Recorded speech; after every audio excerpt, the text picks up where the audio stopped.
All right, so here we are, another monthly Q&A. We're doing these the last Wednesday of every month is generally when we do it. We miss it here and there depending on what's going on, but we try to keep it last Wednesday of every month. So if you like these and you want to keep on coming, then just make a note in your Google Calendar or whatever. And we'll obviously email, and maybe we'll throw it in some emails earlier in the week or something in the future, just so people can think with it. But let's get started. So the first question: Hey Mike, is this good HIIT cardio? Incline at 7.5 with 10 miles per hour on a treadmill for 10 minutes. Does that, and then I do this after 20 minutes on a Stairmaster on level 12. So incline. So incline walking is fine. I mean, that's I wrote an article just recently that walking is not HIIT in terms of overall effectiveness for losing fat as quickly as possible, but it has its upsides, which one is it's easy to do. Two, it's low impact, which means that it's easy on your joints. It's also just easy on your system. So when you're cutting, your body can only take so much abuse. Basically, you're in a calorie deficit, which puts stress on the body as it is. You're still lifting heavy weights. That's more stress and more recovery demands. And then you're adding in some high intensity cardio. That adds more stress. So there's a point where you just can't push your body any further. Walking is a very low intensity activity, and there's actually research that shows. Oh, it's seven. Yeah, I guess. I mean, Jeremy was just saying that 7.5 is kind of a jog. That's true. Oh, sorry. I was reading that wrong. I don't have a treadmill. uh, yeah. So I guess that's jogging. Anyways, just to finish what I was saying on the walking point. It's a good low intensity activity that burns you can burn a couple hundred calories an hour walking. So in this case, though, I read this question wrong. So yeah, it's more like a jog for 10 minutes, and then do this after 20 minutes on a Stairmaster on level 12. See, the idea with HIIT cardio is that you're doing high intensity and low intensity. High intensity, so this is more just like steady state. So, jogging for 10 minutes, and that's following 20 minutes on the Stairmaster level 12. That's fine for cardio if you like to do that, but that's more steady state, medium kind of intensity, or it might feel like high intensity, but high intensity interval is a bit different, where you're pushing yourself really hard for anywhere from 30 to 90 seconds, depending on your conditioning and depending on what you're doing. And then you're backing it down for usually at least the same period of time as your high intensity interval, if not twice as long, to let you're essentially catching your breath again. So in your high intensity intervals, you're pushing yourself. You really should be pushing yourself to the point where you can't comfortably hold a conversation, and you're maintaining that for a certain period of time, and then you are backing down to where you've caught your breath again, you're repeating. So if you like doing that steady state kind of medium intensity type of cardio, then do it. You may be able to lose fat faster if you're to switch to a high intensity interval type of training. It's just tougher because those high intensity intervals are hard. I mean, you really have to be pushing yourself. Next question. When I take creatine monohydrate, I get bad insomnia and also have to pee 10 times a night. Is there a different form I can take that will not give me these symptoms? That's a good question. Some people, it's strange, just react strangely to creatine, unfortunately. I have not heard insomnia, but I've heard indigestion. Really? Jeremy says he's heard insomnia. I've never heard that. I've heard definitely indigestion and just like stomach problems and diarrhea. It's not common, but I've heard it. Insomnia, I have not heard before. But, you can try another form. It probably isn't going to make a difference. You could just try a more water-soluble form. I've written some articles. It depends on what's out there, but creatine hydrochloride or if you search on Legion's blog for a creatine supplement, you'll see a list, and some micronized is going to be monohydrate, but it's a more water soluble form, might help. That's the only thing you can really try. Like creatine, there are a few forms that I talk about in the article that just aren't even as effective as like liquid creatine is just doesn't really work at all, and there are a couple other forms that don't really work. So unfortunately, it might just be that you cut out the creatine, which in the greater scheme of things is not a huge problem. Yes, creatine works, but it's not necessary. It's just helpful. All right, next question. Hey, Mike, I just had a surgery and was looking at your joint supplement. I was wondering if you could comment on the effectiveness it might have after a surgery. Is it more for prevention of stiff joints, or could it help heal my joint faster as a torn meniscus that was repaired? You know, I don't. I mean, obviously, you are in recovery mode, so I'm assuming you're not really going to be doing any sort of exercise or anything that's going to be aggravating your joints. So I don't think Fortify would help your joints heal faster. It is for reducing inflammation, so in that regard, it may help. But I wouldn't say it's not necessarily made for that type of situation where you have a damaged joint that needs to be repaired. The reduction of inflammation might be able to help, but it's mainly for people it's for people with healthy joints, and it helps them preserve healthy joints primarily by preventing the autoimmune response that can happen that eats away cartilage over time. That's what leads to rheumatoid arthritis. And it's also for people with compromised joint health already, that, again, where it becomes this vicious cycle of inflammation, autoimmune response, further inflammation, and just degradation. So by really focusing on mitigating that autoimmune response and reducing inflammation, you can get rid of pain, you can get rid of dysfunction. But, in your case, I can't say for sure that it's going to help. It's not going to hurt, but I can't say for sure that it's going to help. Yeah, I mean, you can give it a go. Get one bottle. We'll have it back soon. The problem with, unfortunately, the company that produces the collagen, which is a company called Inner Health, and it's a patented collagen. There is no good replacement for it. I looked. Yeah, Jeremy was just saying it was a cartilage surgery. Yeah, it may help. I can't say for sure. But anyways, we will have it back sometime within the next 3 or 4 weeks. The company that produces the collagen, they were having trouble meeting demands, so they wanted to increase production capacity. So what they did is they just shut down their entire operation for like 4 weeks to increase production capacity, and now they are backlogged with orders, and now it's a big problem for them. So that wasn't, I don't know why they did it that way. So that's why we ran out of Fortify, because we couldn't get collagen, and there's no replacement. There's no other that is the patented molecule. That's what we need. So anyways, they're supposed to be shipping out to my manufacturer on Friday, and then my manufacturer is going to rush it. So hopefully that happens. Next question. Most bodybuilders rag on the Bowflex. Is there anything wrong with the actual system if someone is doing low reps, heavy weights, proper form? I wouldn't say that it's something that's wrong. It's just that it's not going to be as effective as free weights. And this is kind of on my list of articles. It's something that I've written about and spoken about kind of incidentally in other articles and other podcasts and all over the place, really. But I think it deserves its own article, which is free weights versus machines.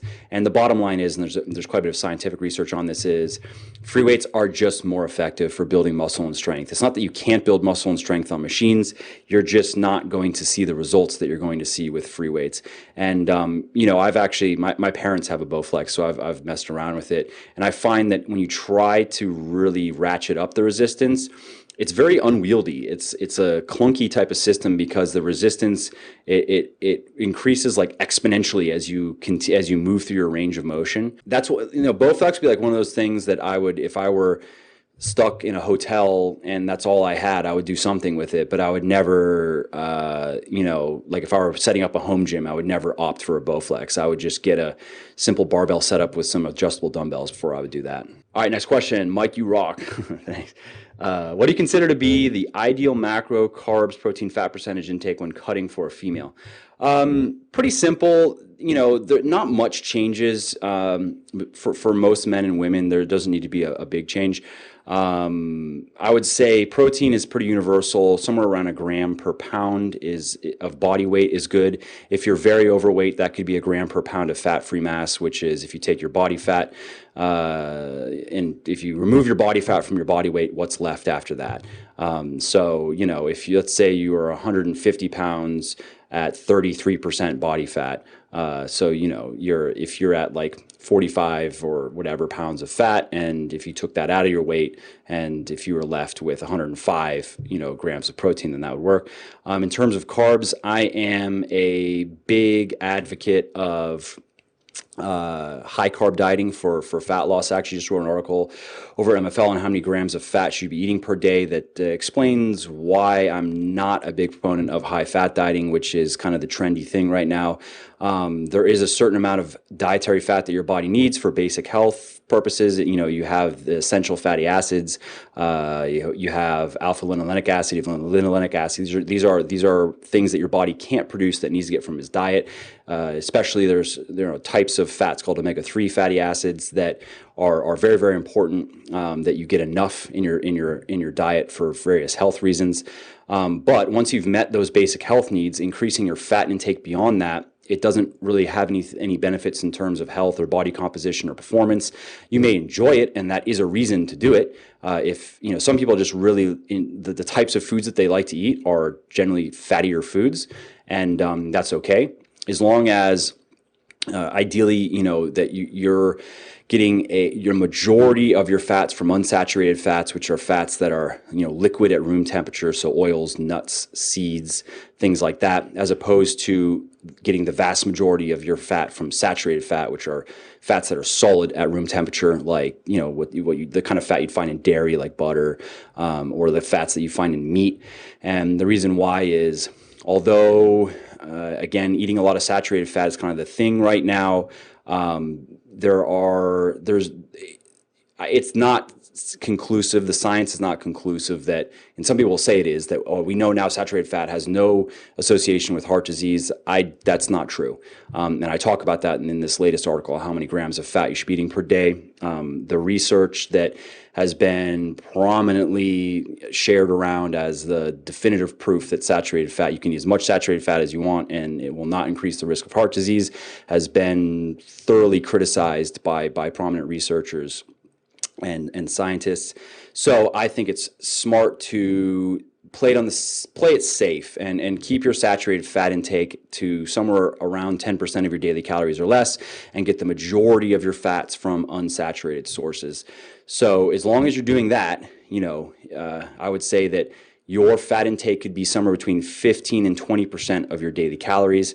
And as long as you are getting enough omega-3s, which I personally just take a fish oil because I don't like fatty fish, that's really your best source of omega-3s. You can get omega-3s from plant sources like, let's say, flaxseed and others. But the problem is that the conversion of the fat that is in the plant sources, how by the time it gets converted, you know, your body converts it into it's a fatty acid called EPA, which it then has to convert into DHA, and that process is very inefficient. It's very inefficient to go from ALA, which is the fat in plant, you know, in the plant food.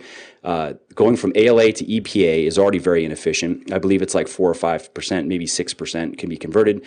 And then EPA into DHA is even worse, where it's almost negligible. So the best way to get your omega-3s, your EPA, DHA, is just, you'll find it in fatty fish in large amounts. That's the most common way that people get it. If you like like salmon and mackerel, I think sardines as well. And if you like those fish, then, you know, eat a few servings a week and you'll be good. I really don't like them, so I just take fish oil. So I take about 4 grams of fish oil a day, which gives me about 2.5 grams of omega-3s of EPA, DHA, and I'm good to go. So if your fat is 15 to 20% of your total daily calories, and it's the primarily unsaturated fat, your saturated fat is limited, and you're getting your EPA, DHA, you're good to go, and you get the rest of your calories from carbs. So that's a good baseline. That's a default. It's a starting point. If, though, you find that is not enough fat for you, you just don't enjoy it. I mean, fat also, when you eat fat with a meal, it helps keep you satiated. So it is smart when you're cutting to have some fat with every meal. So if that's just not enough for you, that's fine. Increase your intake by whatever you would like to add. Let's say you want to go up 10 or 15 grams of fat per day. Just take from your carbs. So for every 2 grams of carbs that you remove from your numbers, you can add 1 gram of fat. So in that case, if you want to add 10 grams of fat to your daily, just pull out 20 grams of carbs and you're good to go. So that's the baseline that I recommend. Most people, and I've worked with thousands and thousands of people, and most people do best on that type of setup: high protein, high carb, low to moderate fat, and they're able to lose fat efficiently. They're able to, enjoy the foods, because generally we like to eat carbs. Carbs make, they increase mood. They give us energy. They help keep our workouts, good. They help make sure that we have, obviously our glycogen levels in our muscles and in our liver is going to be generally low because we're restricting our carbs regardless. But the higher we can keep that, and the more glycogen we can keep in our body, the better our workouts are going to be, generally speaking. And also just to throw that out there, that it's a myth that women need to eat so much more fat than men. It's just not true. There's no physiological reason for that. The dietary fats play an equal role in hormones in men and women, and the point is you just need to get enough for your body's basic health needs. And if you're going to increase beyond that, you should have a reason to do it, not just because. All right, next question. How can I avoid forearm pain during bicep curls? I even tried going back to the 8-10 rep range, but it keeps coming back even after a few weeks of rest. That really kind of depends where this pain is. If it's along this area of your forearm, and if you're new to weightlifting, that's just something you have to deal with. Heavy curling, I had the same issue years ago, and I just had to keep on going through it. If it's somewhere else, it could be a tendonitis issue, but regardless, I would say just stop doing whatever it is that's bothering you. So maybe you can switch to a different type of curl. Maybe if you're doing traditional curls, you can switch to a hammer curl, and maybe that will not aggravate it. So I'd have to get more information. You can send me an email on that if that doesn't help you, because I'd have to know, where is this pain? Is it following an injury, or is it something that just kind of crept up on you? How did it creep up on you? Was it that you were going up in weight? Because what I've heard from a lot of people, and I experienced it myself, is when you start getting into heavier and heavier curling, there is a point where you get this strange pain. It almost feels like it's at your bone. And, in most cases, and in my case, I just kept on going. And it wasn't excruciating pain. It was just uncomfortable. And then in time, it just went away.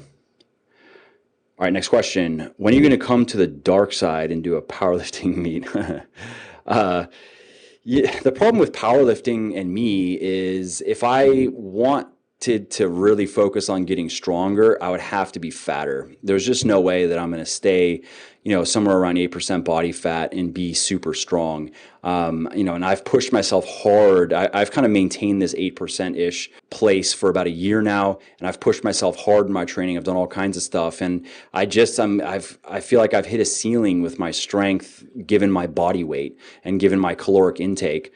Unfortunately, being a natural weightlifter, which everybody says, which I don't really talk, I don't push it and go on and on about it, because I think it's silly. And I think the more someone claims that they're natural and swears up and down how natural they are, the more likely they are on drugs. But my point is, my calories on a day-to-day basis are about 2,800, max 2,900, even somewhere between 2,700 to 2,900. And so I'm not able to eat, 700 or 600 grams of carbs a day and stay lean. That's just not going to happen. If I could, then yeah, I could probably gain 50 pounds on all my lifts over the course of the next, 6 months, if I could just eat, a lot more food. But for me, I prefer to just stay lean and look a certain way over being super strong. I've maintained good strength across the board, but unfortunately, I just wouldn't be a very impressive powerlifter with my setup the way it is right now. And I'm not training for powerlifting. I'm not doing a strength program, which also brings me to a little aside on strength programs.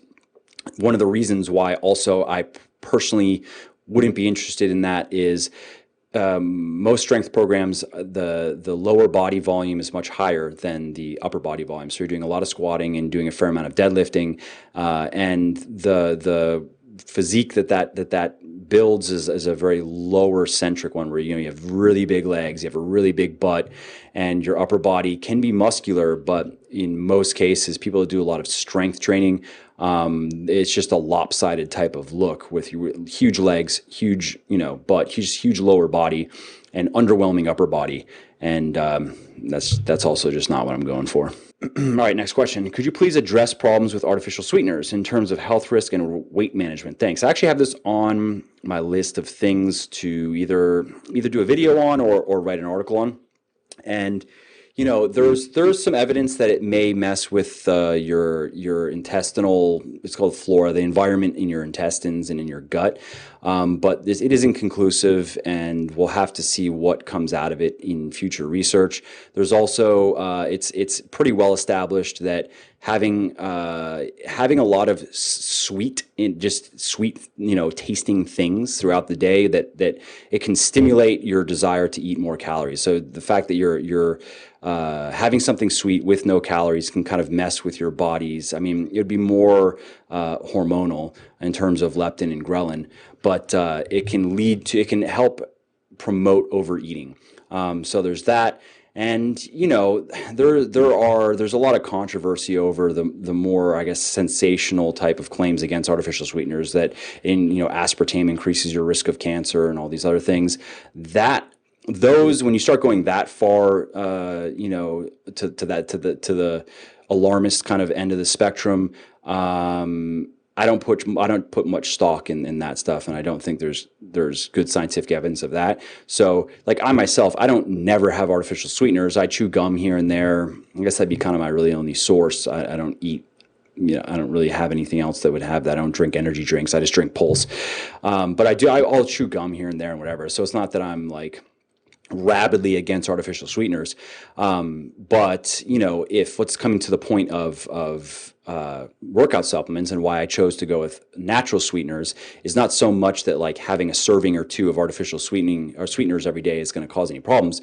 But what if you're taking, let's say, 4 scoops of protein a day, you're taking 2 scoops of a pre-workout a day, you're taking a post-workout, you're taking, let's say we have a sleep supplement, and let's say, we have our green supplement Genesis coming out soon. So it could easily be that somebody would be taking 8 to 10 servings of my supplements a day, on top of who knows what else, drinking diet soda, chewing gum, having other things with artificial sweeteners. There is a point where it can become a problem, where there is a certain level of intake where if you're having, let's say someone's at 20 servings or 15 servings of artificial sweetener a day, that's probably not good for your body. It's just probably not. And the same thing would go for artificial food dyes. So that's why we chose to go with natural sweeteners and natural flavoring as well.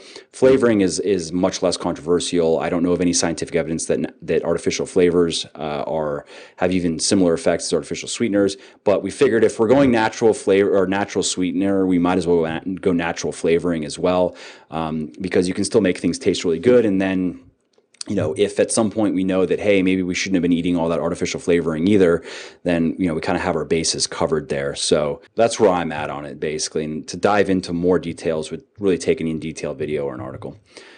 Question, what's the healthiest way to get drunk? It's a good question. I've never been drunk. It's kind of strange. I never got into drinking and never, I don't know. I don't have anything against it morally. It's just, it was never really my thing. And then I never really felt like I had a reason to start. So I just never did. It reminds me of a quote. I read a biography on John Rockefeller, Sr. just recently, and it reminds me of a quote in that book where basically he said that he never became a drunk because he never took the first drink. And so I think there's some wisdom there. However, the healthiest way to get drunk, if we're talking about, really what I can speak on here is if we're talking about minimizing fat gain, because there's no healthy, alcohol is a poison, and it's not a question of are there health benefits or not. There are no health benefits. It's a question of how well can your body tolerate alcohol. Some people's bodies can tolerate it very well, and they can drink quite a bit without any apparent ramifications, whereas other people's bodies can't, and they drink much less and run into all kinds of health issues. So genetics is going to determine that. But in terms of body composition, the problem with alcohol is it just accelerates the rate at which your body stores fat, dietary fat, as body fat, because it blunts fat oxidation rates. So if you're going to drink, then you really would want to have it be as almost like a refeed type situation where you're having as little dietary fat as possible on that day, but then you don't want to be eating a ton of carbs because glucose can be turned into fatty acids as well. So you're kind of looking at like a higher protein, lower carb, and it's very low fat type of day as possible, and especially when you're drinking, because like the worst thing you can do would be, if you're going to be drinking, be in a large caloric surplus for the day and have a ton of dietary fat and drink alcohol. So, which is what a lot of people, usually eating fatty foods. That's just basically you're gaining as much fat as you possibly can in that, period of time. So I would say that's probably the best way to go about it. All right, so next question. Can you comment on the use of ephedrine, hydrochloride HCl? I've actually never used ephedrine, not because I don't know. I just never did for no good reason particularly. I've read a bit up on it, and as far as I know, it's well tolerated, and it can be abused, and it can be problematic like anything, but that's caffeine as well, or if you abuse water, you can die. So, not that ephedrine is obviously it's more quote unquote dangerous than water, but you get what I'm saying. Ephedrine works. There's no question. I mean, in our fat burner Phoenix, it has there's something called synephrine in it that is it's kind of a natural form of ephedrine. So like you have the traditional bodybuilder type of stack, which is the ECA stack, the ephedrine, caffeine, aspirin stack, because ephedrine and caffeine are synergistic, and then aspirin helps as well. In Phoenix, we have synephrine, no caffeine, because we prefer, most people prefer to get their caffeine from other sources than pills, whether it be pre-workout drinks or energy drinks or coffee or whatever.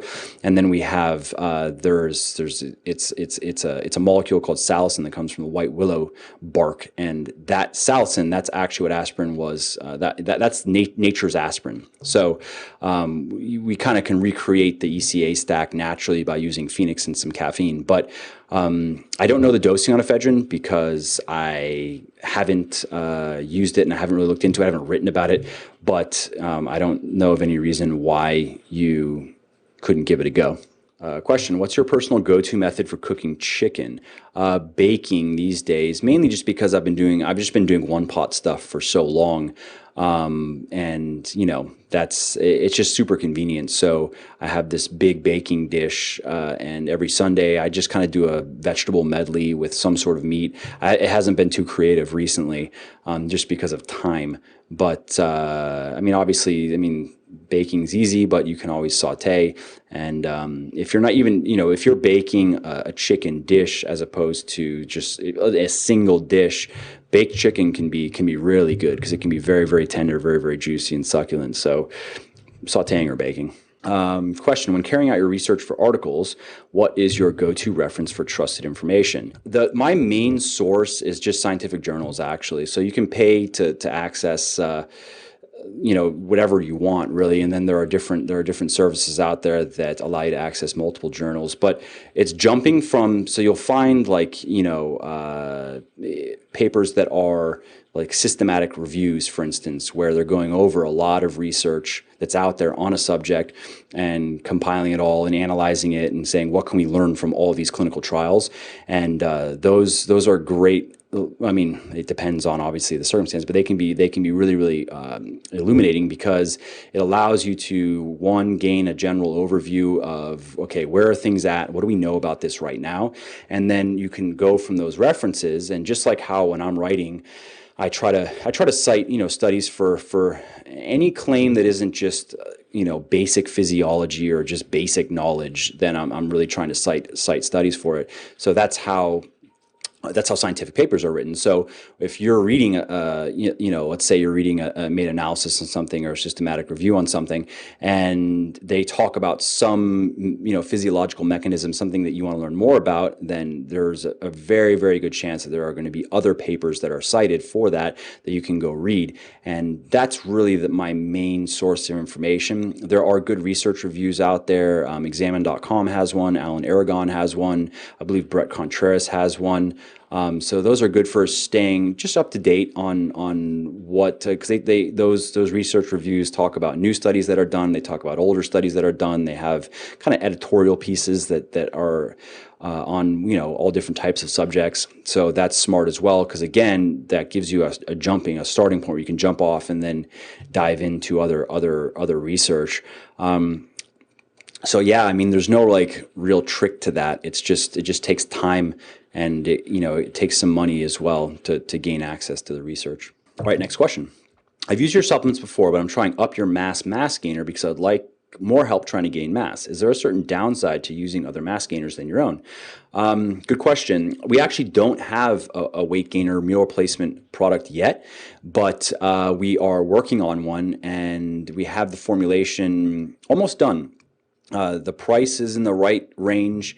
Not sure if it's going to be too grainy, and because we have some flax in there and stuff, so we need to get some samples going to see if it works. But we like the formulation where it's at right now. So we have a protein powder, but this is going to be a protein powder. It's going to be a blend of whey and casein, and then it's going to have instead of and this kind of brings me to what I don't like about a lot of weight gainers, meal replacements, is they're very expensive. In some cases, it's like 12 servings for $60, which isn't that bad, I guess, if you're thinking that it's a full meal replacement. If you're replacing an entire meal for $5, I guess that's pretty cool.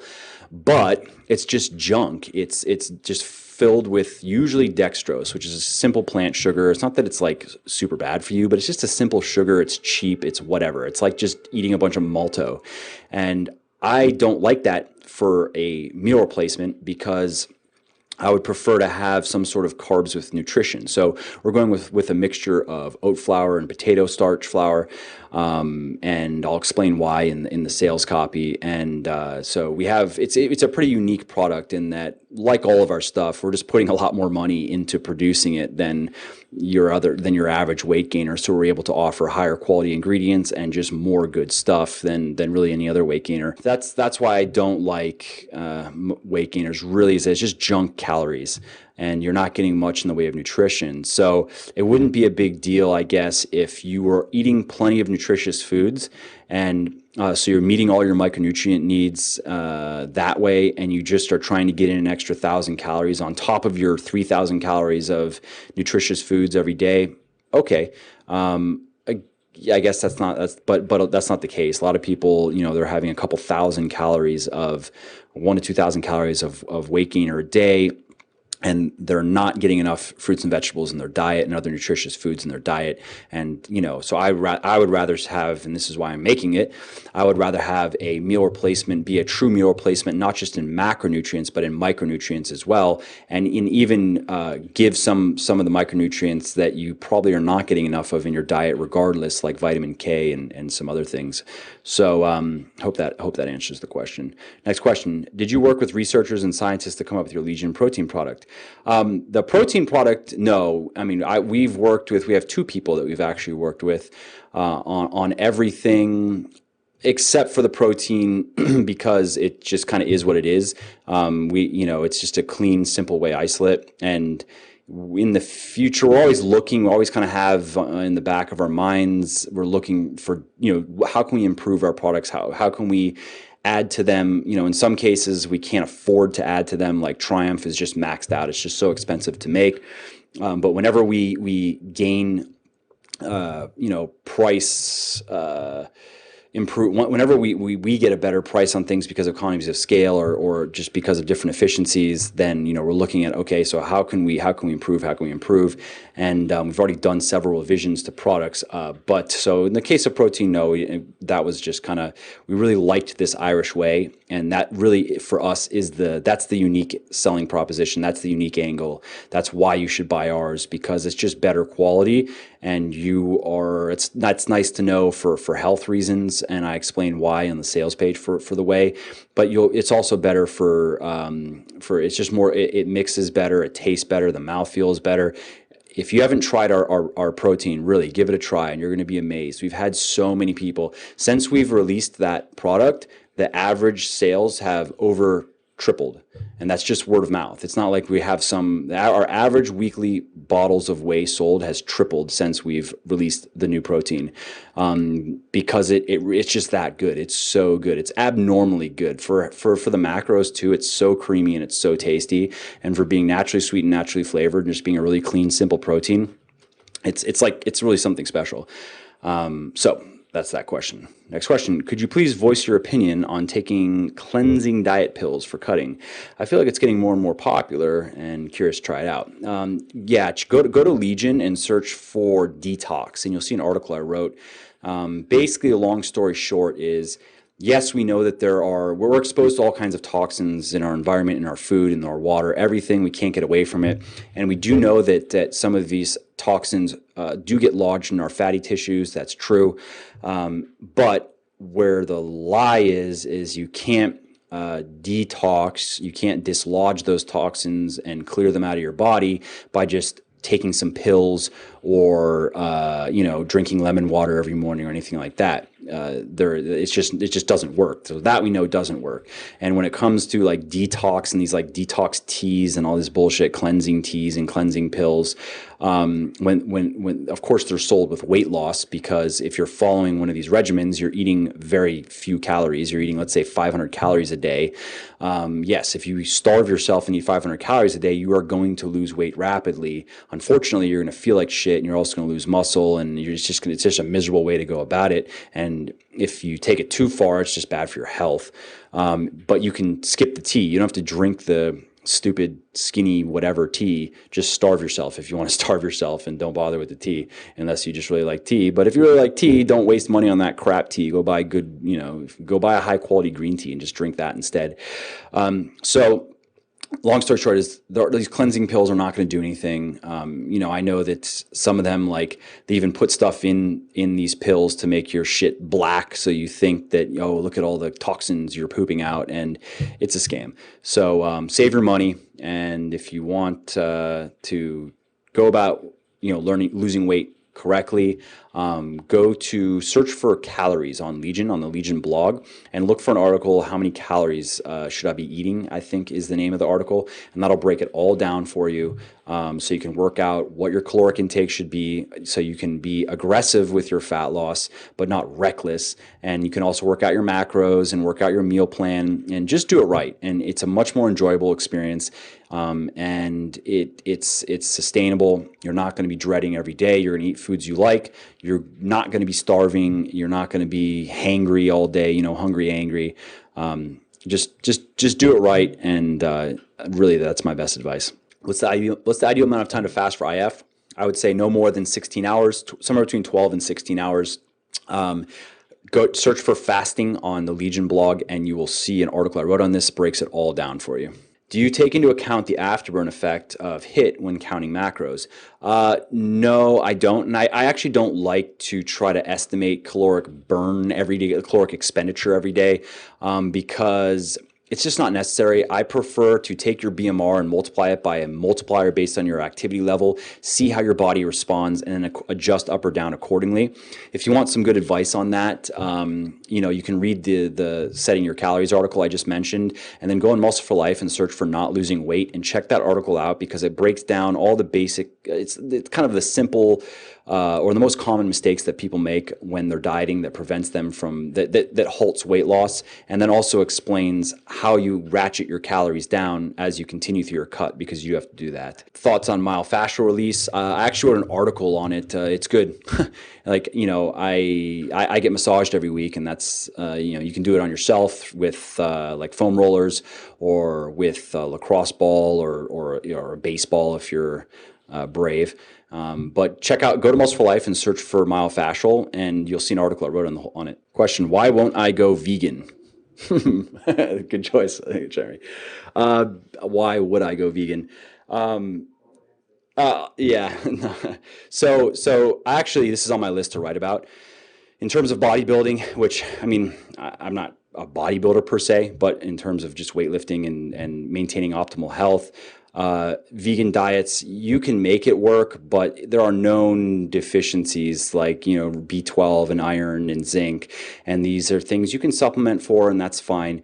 But I really wouldn't enjoy a vegan diet. And I understand on the ethical side of things, and I do know that a lot of what the meat industry, a lot what happens in the meat industry is pretty disgusting. I've seen videos, and what I would go in for is buying meat. And I've actually looked into some farms that, like some ranches that I could buy meat from. Obviously they ship it to you packed in dry ice.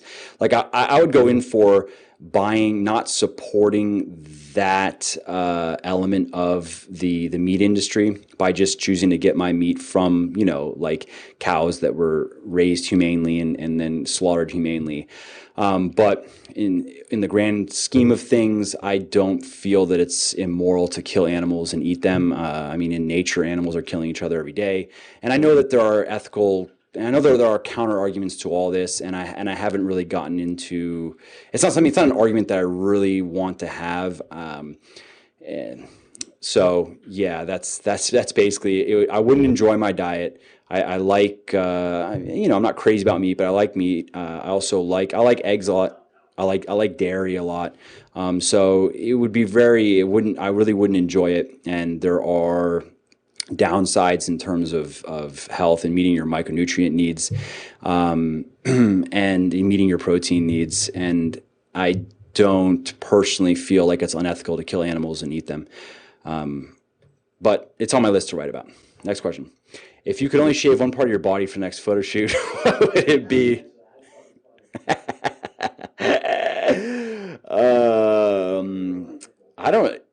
My right nipple. That's definitely what it'd be.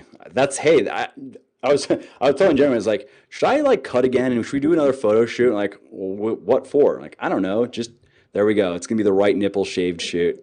That'll be all of our new images. I now have a reason to cut again. All right, next question. What do you think of Tim Ferriss and the whole life hack fitness industry? I mean, Tim Ferriss as a person is an interesting person. He's a very smart person. He's a smart marketer. I listened to some of his podcasts. Like if he's interviewing somebody that I'm particularly interested in, I'll check it out. Biohacking, that whole, I mean, you said life hacking. I don't know if you meant biohacking. Biohacking is silly, and like the whole Dave Asprey bulletproof thing is just silly, and it's just not nearly as effective as just sensible, following the fundamentals. Eat right, train hard, be persistent, and you'll get the body you want. That's how you build a great physique. That's how you build a healthy body, a strong body, not by chasing weird biohacks, eating exotic Brazilian nuts at 9 p.m. and putting, tablespoons of saturated fat in your coffee every morning, blah, blah, blah. So if that's what you meant, I think it's silly. And I think though that honestly, Ferriss knows that it's kind of silly. It's just, it makes for good marketing. That's kind of the point. When you can say that, you did all this research and you have these exotic herbs from China that do this and these nuts from Brazil that do that, and that sounds sexier and is an easier sell, also from a PR angle, to get reporters to cover it and just to get coverage, as opposed to saying, sorry, you gotta watch your caloric intake and your expenditure, and you got to make sure that you're just balancing your macros and keep on showing up and work hard in the gym. That's not as sexy. So next question. How often should macros be adjusted as you're cutting? Good question. Go to Muscle for Life and search for not losing weight and read that article, and it breaks it all down in there. It really depends on your body. Some people really, their metabolisms are just very resilient, and they don't experience much reduction in their TDE as they diet, or it takes quite a long time for them to really notice a difference. And other people's metabolisms are, I wouldn't necessarily even say slower. It's just that their body doesn't adapt as strongly as others. So check out the article, and it's broken all down in that article. Next question.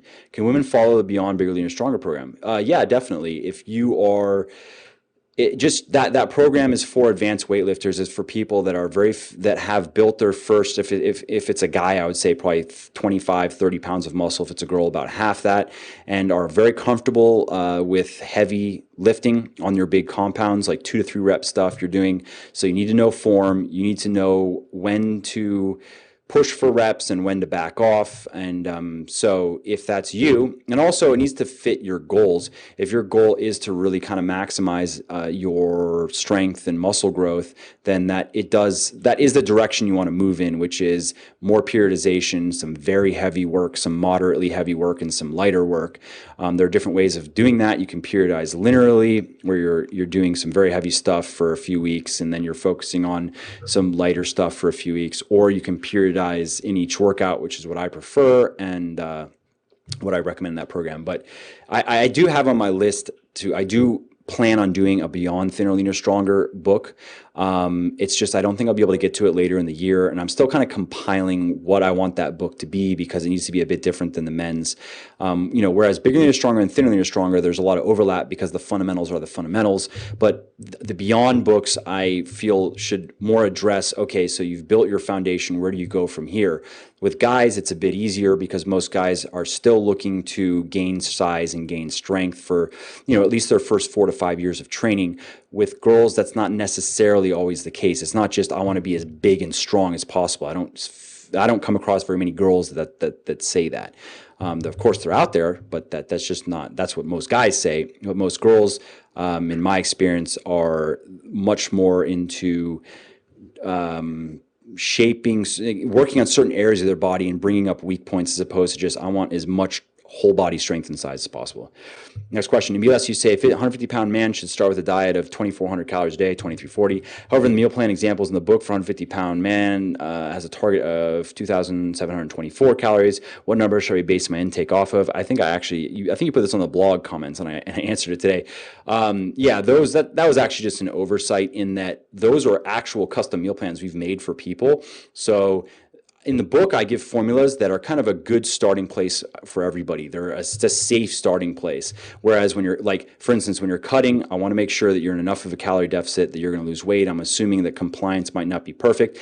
If you're bulking, I want to make sure that we're not starting you much higher than you need to be starting, so we're not putting unnecessary amounts of fat on you. I would rather have you start your bulk a little bit low and let's say gain a half a pound a week, and then work your calories up a little bit to where you can get to the 1 pound a week range. I'd rather have that than start you too high and have you gain 1.5 to 2.2 pounds a week, let's say, unless you're brand new, that can happen. But the point is, I would rather have you gain a little bit slower at first and work your calories up. So that's all. Start with the book, start about 2,400, see how your body responds, and then move up from there. And I need to make a note on that maybe we just pick a different, because that was a meal plan made for a specific person, and we're able to then make it very tailored to that person's needs and what they really need to eat to gain weight. Next question. Can you explain some guidelines for LISS cardio instead of HIIT? I have a DIY treadmill desk and can literally walk for hours every day. Is there such a thing as too much LISS cardio while cutting or bulking? Go check Muscle for Life. Go to Muscle for Life and just go into the articles, I think from the last week or so. I wrote an article, the easiest cardio workout you can do that actually works. And it's all about walking. And as I was talking about earlier, walking is great for, I think, supplementing your energy expenditure. Because you have a treadmill desk, you will be able to burn quite a bit of energy every day walking, because again, it's going to be somewhere around a couple hundred calories an hour. So if you were to do 3-4 hours of walking a day, that's great. And in terms of too much, there's probably too much walking at some point. It becomes a bit counterproductive.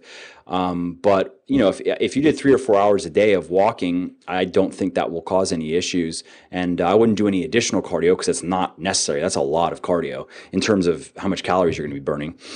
So try that. Try that plus your weightlifting, and you should be fine. Any news on your app beta release?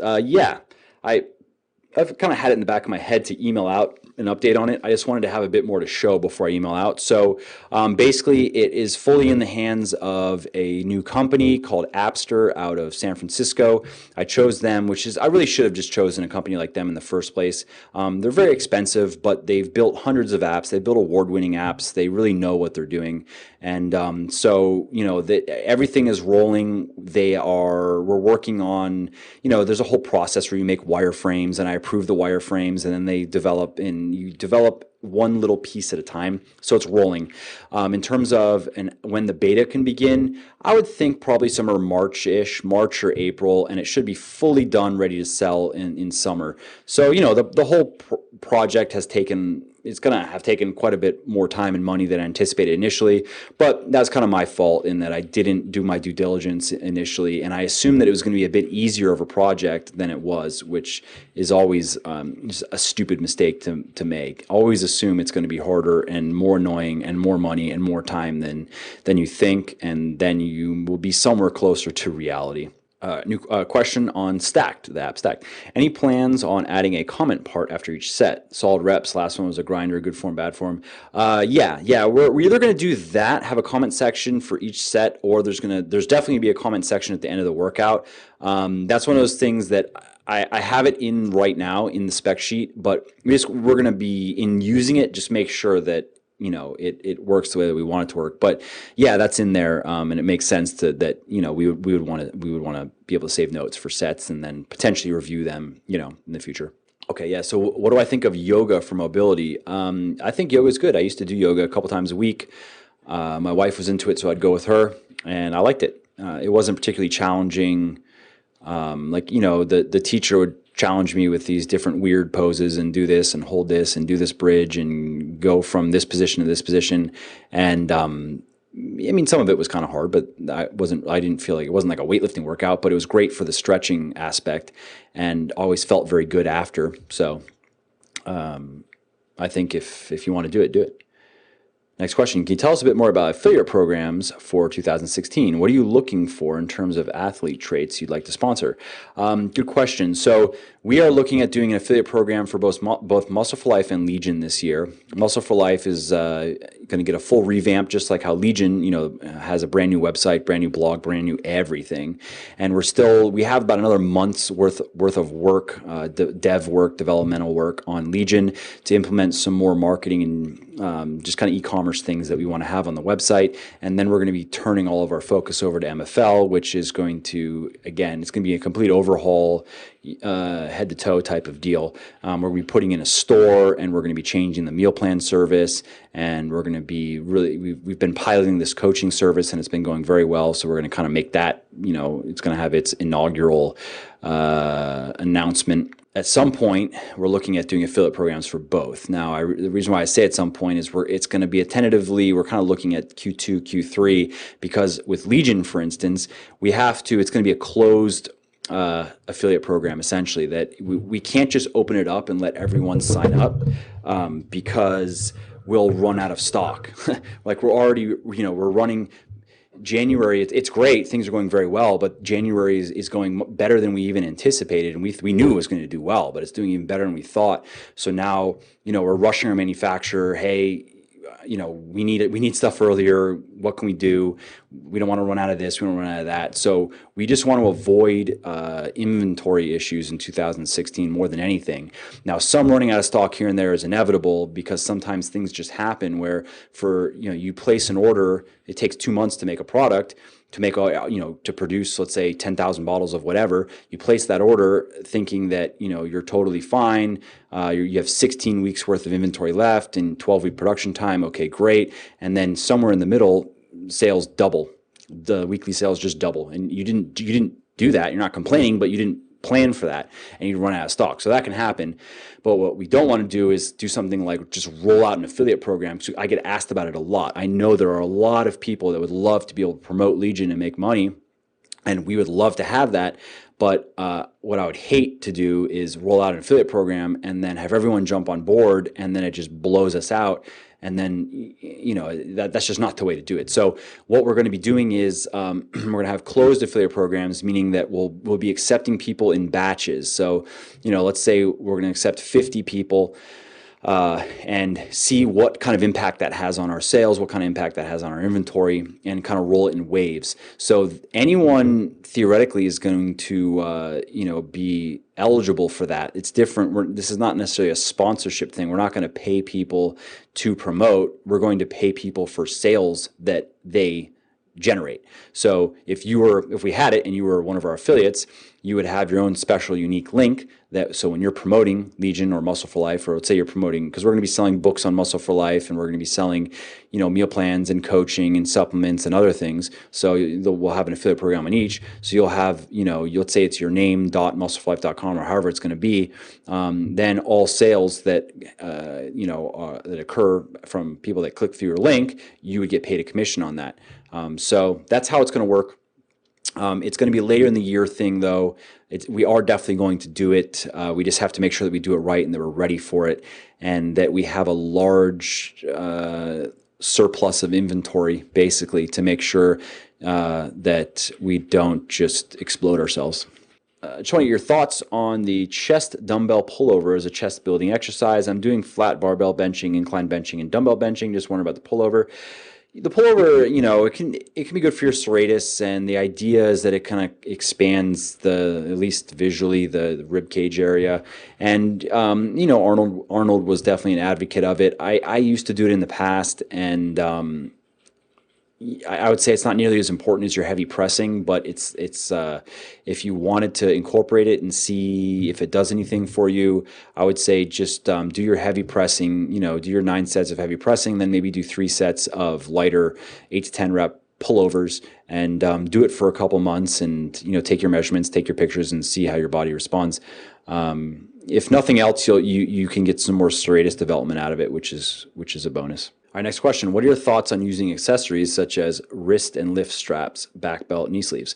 So wrist straps, I think are good if you're new to heavy weightlifting and you're having wrist issues. Then I used to use these gloves that also had wrist straps built in, and it can be nice for your overhead pressing and your bench pressing, just to stabilize your wrist.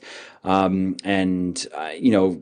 for deadlifting. I've torn my hand several times deadlifting, which in some cases was annoying because I couldn't deadlift for then another 2 weeks or so because, it just hurt too much. The skin needed to heal itself. So that's fine. Now though, you lift enough where your wrists just get strong enough and you don't need the straps anymore. And same thing with straps for your grip. I think it's okay. I would personally rather do some grip training just to make my grip stronger, which if you go on Muscle for Life and you search for forearms or you search for grip, it'll come up. And there's some simple exercises you could do. You could just put them at the end of your pulling workouts and just spend 10 minutes doing some grip exercises, and within a month or two, you'd see a dramatic increase in grip strength. So again, those straps for grip purposes is fine if you need it, but I think it's a good idea to work toward not needing it. In terms of a belt, I think that a belt is not necessary, but if you use it correctly, it just gives you something to push your abs out against so you can really brace your core, and that's good. You don't need it. You can do it without a belt, but that's really what you're getting out of it. And obviously you see with powerlifters and people that do a lot of heavy weightlifting, they're almost always using a belt, and that's why, because it does help you lift a bit more weight because you can generate so much pressure, and that also protects your lower back. So I don't lift with a belt. I actually tried one just recently, just because I hadn't tried one in a while. I got it was like an Inzer, I think it was. And, it is what it is. I just don't feel like I need it because I have a strong core, strong lower back. And, just by taking a deep breath and really kind of pushing your core out and really stabilizing everything, if you can maintain that position, then you're fine. And knee sleeves, I do use knee sleeves. I use Ray-Bans, or however you pronounce it, Ray-Bans, REHBAND, and I like them because they just keep your joints warm and keep everything kind of in place. They're not like knee wraps, which yes, can increase the amount of weight that you can squat, but it also is bad for your joints. Knee sleeves are not bad for your joints. For me, they just keep, again, it's more of a comfort point. It just keeps it prevents my joints from cooling off while I'm resting, and again, just kind of keeps everything tight and feeling, like it's moving the way that it should. I also recommend, you didn't ask about it, but I also do like good weightlifting shoes. Like I use Addy Powers for squatting primarily, because it makes quite a bit of difference to have a really stable base that you're squatting on, that you can really torque your feet into. It makes a difference. Next question. Any advice for dating German girls? That's funny. Yeah, learn German. No, I don't know. My wife's German, so that's why he's asking. Go over to Germany. They like Americans over there. They actually really do. And otherwise, I don't know. I've only dated one German girl, so I don't have any good advice other than whatever works with girls probably works with German girls. All right, next question. How much weight do you guys do for side lateral raises? Yeah, the next question is, what are your current max lifts for squats, deadlift, bench? Yeah, basically, do I even lift? And the answer is no, I do yoga. So for my side laterals, I like to do them like I do them hanging like this. So I do it on the power rack. So I'll be hanging like this, and then I do it one arm at a time. And I really try to keep my body stable. That's kind of the point, because I found that as I got into heavier weights, once I started getting to 45, 50 pounds, two at a time, it was just, it was very hard to just keep my form in. But by now doing single arm hanging, I can really keep my form in and not get my body all over the place. So the heaviest I've been on my side lat raises anytime recently was 65 pounds for 4, but that was hard and I felt like my body was moving a little bit too much, so I've brought it back down to 60 to 55 depending on, I'm doing it twice a week actually, so I'm doing like my heavier 55, 60 pound stuff, reps, sets of 6 to 7, and then a few days later I'm doing some higher rep stuff, some 10 to 12 rep stuff, just because I'm just trying to bring my shoulders up as much as I can. It's a slow grind because they're slow muscles, and I'm not bulking, so that just is what it is. So that's that. And then on my squats, deadlift, bench, and overhead press, my recent bests have been, again, like I was saying earlier, I haven't really bested my PRs that I set probably about even 6 months ago, which on a back squat, I was up to about 365 for a few. And it doesn't sound like it's that heavy, but I have long legs, long femurs. Squatting is, just the range of motion that my body has to go through, because I'm fairly tall, I'm 6'2", and I just have long legs. So for me, also, given my body weight and given my body fat percentage, it's not bad to be at a one rep of about maybe 370. I wanted to get to 405 or so for reps, but given how I'm training right now and given how my body is, it's just not going to happen. And I don't want to switch to a strength program and really dramatically raise the volume on my lower body training. And I don't want to get fatter, so I'm just doing my thing basically. So on my deadlift, the best was, I believe it was like 425 or 430 for sets of 2 or 3, which again is nothing super impressive, but it's fairly strong. And I don't do that every week. I kind of work up to that and then deload and then come back, and then just because again I found that like when I was fatter, when I weighed 10 pounds more, I was able to, I just had more energy in my workouts. I was able to really push myself hard and heavy, and I could recover better, and it just is what it is. And my bench press, the most I've bench pressed flat is 295 for 2 or 3. The most I've ever inclined is 265 for 2 or 3. And those were semi-recent, somewhere within the last 6 to 8 months. And my overhead press seated 225 for 2 was the most I've ever done. And I've recently started doing standing just because it's a new challenge, something different. And my standing is pretty pathetic. I've gotten up to 165 for 3 or 4, and it's slowly going up. If I could standing press 185 for 4, I'd be happy. That's pretty good. But it's much harder. Like my seated 225, good form for 2 or 3. And when I switched from that level of strength, or maybe at the time because I'd gotten leaner, I was at like 205 for reps on seated. When I switched to standing, 135 was not hard, but harder than I thought. Like 135 was my whatever warm up before, and I go to 135 standing, and I was like, this is actually kind of hard. So for me, it felt like going from the Smith machine back in the day to like Smith bench to free weight bench. That's kind of how it felt. So yeah, I do lift a little bit. All right, next question. I'm a female NPC competitor. I'm 16% body fat and I've been working out for almost 3 years now and cannot get my quads to show. I work legs 2 to 3 days a week with 4 or 5 varied exercises. Why would one's quads never reveal themselves? Or maybe I'm not doing the right exercises. Any suggestions on what exercises would help them show? That's a good question, because I've actually had the same issue with my legs. My best answer for that is there's a genetic, there is just a genetic element to this. There is a genetic factor that's in play. Jeremy's legs just naturally have more definition than mine, period. He does not have to be as lean as I have to be to have, the same amount of definition in his legs. That just is what it is. It also, I find that, my legs, I neglected them for a long time when I was training in the past. I've only really been training legs properly, I would say, for 3.5, maybe 4 years. And again, I've kind of hit a ceiling in that time because the last year I've really just been maintaining this leaner type of physique, and that's not ideal for continuing to build everything up. So, I would say I had 3 solid years of good bulking and cutting and doing everything that I, say to do. And then I've just been in a maintain mode because I'm happy with my leg size. But, I have noticed that in that time, my upper legs haven't gotten all that much bigger, which I'm fine with because at this point, certain jeans I just had to just throw away. They don't fit me. I can't get them over my quads. And my upper legs, I think it's proportionate now, and I don't particularly want them to be all that much bigger. But by doing a lot of been still just training hard, and I've been building up my strength on my front squat because I found that my back squat just kind of hit that ceiling of 360s for a few reps.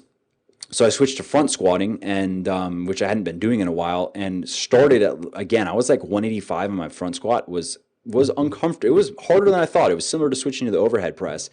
And so I've gone from 185 in the beginning for reps, which, I could do it obviously, but it was harder than I thought, to my recent best is 275 for 1 or 2 on my front squat.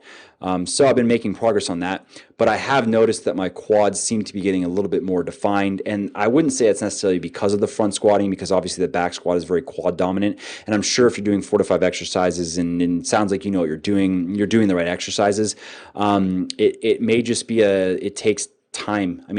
The more you're doing, the longer you lift, and especially it seems with heavy weightlifting, the denser and more defined your muscles seem to get. And I know that just sounds bro sciencey, and it's actually something I've read a little bit about in a couple papers that were talking specifically about powerlifting and its relation to building a denser type of muscle tissue.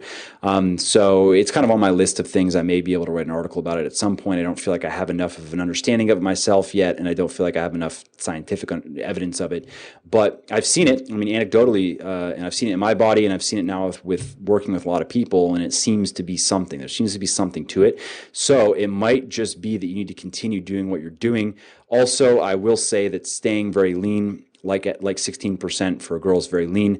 That's really not ideal for if you're trying to continue to gain size and just develop your muscles in general. It's really not ideal. Again, I'm doing it, I'm staying lean, but I'm doing it knowing that I'm not, I don't complain that I'm not repping 405 on my squat, because I know that if I want to do that, I better gain 10 pounds as the first step.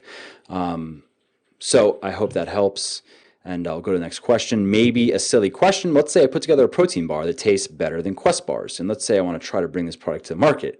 What's the first step? Well, hypothetically, I'm gonna say wait for the next podcast. This is gonna get posted as the podcast tomorrow, but the one after that is gonna be on building a business, because there are a lot of, I'd say, okay, the first step is if you have it yourself, if you've made it yourself and you have the little formula yourself and this is awesome, and if you've done some hustling and you've given it to your friends and giving it to people in the gym and that this is a winner. Don't just think it's a winner because you think it's a winner. No, it doesn't matter what you think. And this is something that in marketing, just a kind of a viewpoint that you really have to learn to take. Your opinion about things doesn't matter. What matters is what everybody else thinks. And if you can attune yourself to what everybody else thinks, and if your opinions happen to find resonance out in the marketplace, then that's a bonus. But I just hear from a lot of people that are these days, especially, I hear about more and more that want to start businesses or want to do something similar to what I'm doing or whatever. And, when it comes to naming products or naming businesses or deciding on what products to even sell, too many people are just thinking with, well, I think that is good. I think I should do this. I like this. I like this. And it doesn't matter what you like. It doesn't matter what you think if no one else thinks the same way as you. You always have to keep that in mind. I mean, yes, it's very good to have an independent streak in you for entrepreneurial type of things, because there are things where you need to be able to say, this is a good way to do this, and this is the way I'm going to do it. But you also need to have your finger on the pulse of your market. So assuming you've done that, and assuming that you have gotten good feedback and people really do like your bars, I mean, the first thing you'd have to do is find a manufacturer that can produce them in any sort of quantity. Unless you were going to really try to just bootstrap and make them all yourself out of your home or something like that, which legally maybe you can do. I'm actually not sure, probably, which isn't probably not a good thing, but you probably could. So the first thing would be, how are you going to make these? And then from there, of course, we go into how do you get the word out, and how do you get people to care? And I'm not going to go into that right now, but the next podcast after this one that's going to get posted is going to be on just business building in general, and a fair amount of that talk is going to be about marketing, because marketing is so important. All right, next question. Is it always calories in, calories out, or is it true that when people, especially women, get older, like in their mid-40s, their metabolism lags? I have some older friends who swear this is true. The metabolic decline associated with aging is primarily due to loss of lean mass, loss of muscle mass. Because muscle burns energy, so the more muscle you lose, which you do somewhere in your 20s, you start to lose muscle if you don't do anything about it. So by the time you're in your 40s or 50s, you could have lost a lot of muscle by then, which dramatically reduces your basal metabolic rate. So, if you're burning now a couple hundred calories less per day, but you don't adjust your eating, it's easy to just gain fat. But then there's also, as we get older, we tend to get more sedentary, which people tend to forget, that when they were younger, they played sports. They just moved around more. They did more with their bodies. And now, we have jobs and we sit at a desk all day, and then we go home and we're tired and we watch TV, and, we're just not moving our bodies much anymore. So that can account for a lot of energy expenditure as well, comparing when you were younger and more active to older and more sedentary. So in terms of weight loss, weight gain, energy balance is the key. That does dictate everything. That's never going to change. That just is what it is. Calories are not calories if we're talking body composition, because what your body does with protein is those calories contained in protein, have different effects in the body than the calories contained in carbs and in fats. So if you want to learn more about that, go to Muscle for Life and search for macro, MACRO, and then look for the article that's on it. It's like a simple and accurate macronutrient calculator, I think is the name. And that's a really good breakdown of everything, and talks about energy balance. So you have energy expenditure versus intake, and how you need to start there and then turn it into a good meal plan with the right macronutrient ratios or breakdown, and why. So yeah, I think that'll be the best answer for you. Just go check that article out. So yeah, so the question is, why haven't I ever gotten DEXA scanned? And it's actually funny, because I'm wrapping up an article. I have to work on it still some more tonight. Actually, it's going to be posted tomorrow over at Legion about measuring your body fat percentage. And I know that people generally, I used to think myself that DEXA was like the gold standard. DEXA is always right. And then when I was I actually researched for a previous article, something similar on Muscle for Life. I wrote about body composition. I was surprised to find myself, actually, DEXA can be very inaccurate. So basically, the problem with body fat percentage, with measuring body fat, is every method you have available, readily available, can be very inaccurate. That's BIA, body impedance, that's calipers, that is bod pod, that's DEXA. Now DEXA maybe tends to be more accurate than, let's say, BIA, but and that also then clicked for me in terms of DEXA, because I've seen videos on YouTube. Like I saw this one video of some dude who got DEXA at like 6.8% or 6 point something, but was straight bodybuilder, stage ready, shredded, and was like DEXAing around 7. But the dude was just like striated from head to toe. I'm like, what? That makes no sense. That's. I mean, he's ready to step on stage. He is not 7%, and it makes sense then that DEXA, it can be wrong. So the article's going to go live on Legion tomorrow, actually. So if you want to learn more about it, just check out the Legion blog tomorrow, sometime in the afternoon EST. It'll be up. And but that's why. And also, it's not readily available. Like, I'd have to drive a couple hours, I think, to get to the nearest that I know of. Like, I know somebody that goes to university, and I could go use theirs. But if it were like right down the road, maybe I'd just do it for fun. But again, you can't put that much stock in it. It's a guesstimate, just like anything else. And maybe it's a guesstimate that's more likely to be closer to reality than not. But ultimately, kind of the long story short with body fat percentages, the mirror is kind of the end of the story. If you don't look the way you want to look, if you think you look too fat, who cares what your body fat percentage is? Keep cutting. Once you have the look you want, maintain that. And it is smart to keep an eye on how your body's changing. Calipers are great for that, because you can just, keep an eye on your caliper measurement and see even if something is inaccurate, like a caliper is not going to be perfectly accurate, even the one that I like to use. But if it is consistently inaccurate, at least you can use that to keep an eye on how your body is changing, so you can make sure that you're not gaining fat too quickly or you're not losing fat too slowly. So that's my answer for that. All right, next question. At what point in your life did you realize you wanted to start a career in the fitness industry, and why? I kind of stumbled into this whole thing, to be honest. I published, my interest first and foremost was writing, actually, not fitness. And my original love with writing was fiction, just storytelling. And this is in 2012, or it was actually 2011. Amazon's KDP platform was gaining. I was just hearing about it in the news because there was a guy named John Locke that was like the first dude to sell 1 million ebooks on Kindle using their KDP platform, and it was kind of like his little success story. And I saw that as it just kind of rekindled my desire to write and publish books. And so I tell this story in Muscle for Life, and I've told this story in many places.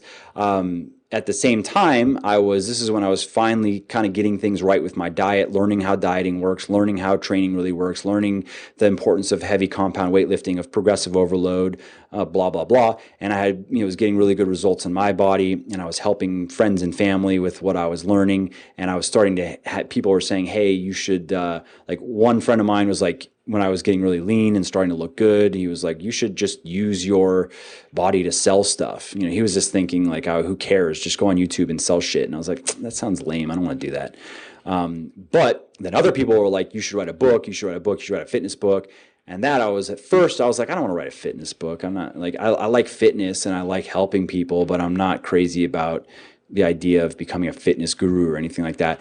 But the idea kind of grew on me that I could actually produce something unique that could fill a real need in the marketplace, because I started to look at what other books were out there, and I was like, why is there no book that breaks down flexible dieting properly and teaches the real fundamentals of energy balance and of macronutrient balance, and then on the weightlifting side, why is it all about muscle confusion, and why is it all so complicated, and the workouts are 2 hours long, and blah blah blah. So I was like, actually, I might be able to do something kind of special here. So I decided to write Bigger, Leaner, Stronger, and I did. And so that was the first book, and I published it in January 2012. And at the time, I had another job, and I just did it as a side project. I wrote it at night, and I think it sold like, I don't know, 20 copies or less or something in the first month. But I was just excited that anyone bought it. I was like, shit. That's cool. I put a book up on Amazon. I didn't do anything. I just put it up. I wrote it and I put it up. I didn't have a book launch. I didn't have anything. And someone bought it. That's neat. And then the next month it maybe sold like 40 copies. And it kind of started growing. And then I started getting emails from people. And within 6 months or so, it was selling fairly well. And I saw that, hey, this could actually be something. So I started writing the next book, and that kind of took me through 2013 to where I decided that this was a real opportunity. And initially, I actually wanted to, and this is when along the way, this is when I had, started talking with my best friend Jeremy, who he's the person answering all the questions. You've heard me mention Jeremy many times. He's my business partner and all this stuff. And so started talking to him because at the time, he's in his early 20s and he was trying to work out what does he want to do. He could work in one of his family's businesses or not. And I was telling him, dude, come work with me. Let's do a publishing company. Let's take what I've learned with selling Bigger, Leaner, Stronger and then Shred Chef, a couple of these other books, and let's sell other people's books. Jeremy, the idea was that Jeremy would be the marketer, and it's something he'd have to learn, but he's smart and very good at learning things, so he would learn it. And then I would be the publisher editor type of person. That was like the initial idea. So we actually started to go down that path and named our company and started building our website, and we're putting together our strategy. But then we kind of stopped and as in that time period, as the fitness stuff just got more and more popular and getting more emails and people really liking the books, and we just looked at it and said, what's the better opportunity here? And I myself, I was like, at first I was a little bit resistant to the idea of doing the fitness thing because I'm not very. My personality, I don't think, is all that well suited to being a guru type of person. I'm kind of private, and I just like to do my work. And look at my Instagram. There's my life. You see, it's boring. I work and I do things with my family. It's not boring for me, but there's no vicarious thrill in following my life. And my videos would be so boring of like, here's my day. It's 6:15. I woke up. I did this. It's the same thing every day. So at first I was like, and I'm not one, I don't care to try to chase. I don't want people to love me, and you know what I mean? I just like to kind of do my thing. I like to help people. I like to stay in touch with people, but I'm not narcissistic enough to where I was like, oh yeah, I want to be famous. I want to be famous. So I was a little bit like, I don't really want to do that initially. And, but in talking with Jeremy, we were just like, this is clearly the better opportunity. And there's already a lot of momentum, like, the universe is speaking to us, you know what I mean? Where we just felt like this is the smarter choice. Our guts were saying we should really embrace the fitness game. And although the publishing company is a great opportunity as well, and I think there still is an opportunity there, it just seemed like it was a better use of our time and just a better business decision to go into fitness. So end of 2013, we just decided that's what we're going to do, started building Muscle for Life. That launched in March of 2013. And, we started also in 2013 working on Legion, which took about a year of work to really put it all together and to get our products lined up the way that, our initial products, and to come up even with the name Legion and the branding and everything. It was a lot of work. So then Legion launched 2014. Last year was our second year, obviously. And so and then since I've done a lot more writing and I've kind of gotten into a groove, and Jeremy has learned a ton. He's become a very good marketer, and I've tried to keep up in my part of the bargain, which is just I'm trying to get as good as I can. I want to produce as good as content as possible and really build as good of a relationship with all of you as possible, and that's really what I kind of try to focus on. So that's kind of the story. And I did just do a podcast on some of the lessons I've learned and what I think are important points for starting a career in the fitness industry. So you may want to check that out. That was just the last podcast. All right, here we go. Is it possible for hernia surgery to mess up the abdominal wall? I had 2 hernia surgeries and I can't seem to develop any ab shape. That's a good question. I'm not sure on that. I don't have a good answer for that. It really would depend on, I guess where they were and how bad was it. I don't see why that would necessarily prevent you from building up your rectus abdominis. I would just chalk it up to say, oh, well, you're fucked because you had a hernia surgery or a couple hernia surgeries. I would question where your body fat percentage is at. Because if you're, let's say if you're a guy and you're at 15% or higher, if you're a girl and you're at 25% or higher, you're really not going to see much in the way of ab development at all. Like you have to really get to about 10% as a guy to really start seeing what you're working with, or 20% as a girl. And And then I would also kind of question, what are you doing for your abs?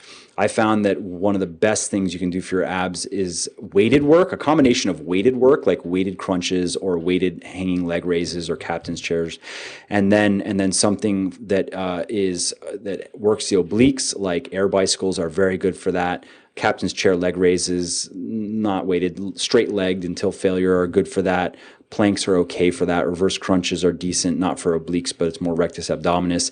And then the abs recover very quickly. So there's something you should be training your abs 2 or 3 times a week, and you should be probably doing. I like to do a circuit where I do like a weighted exercise, 10 to 12 rep range, weighted, right into an unweighted, like a leg raise to failure, right into another unweighted, like an air bike to failure, and doing 3 of those circuits 3 times a week is a lot. Plus your heavy compound lifting, which isn't so great for your rectus abdominis, the ab muscles, what you think is ab muscles, but is very good for all the supporting core muscles. So yeah, that's what I think. That's all I have to say on that one. Okay, so it's 9:20. I have to get ready for a call that I have in 10 minutes. So I hope you found this helpful, and we will be back in a month. And obviously, if your question to get answered, just go throw it in the AMA on Muscle for Life. Go to muscleforlife.com. There's an AMA linked right on the homepage. Drop your question in there, and I will get to it. We run a little bit behind, obviously, because I get a lot of emails, I get a lot of messages, and I can't spend 8 hours a day doing it. But you will get an answer.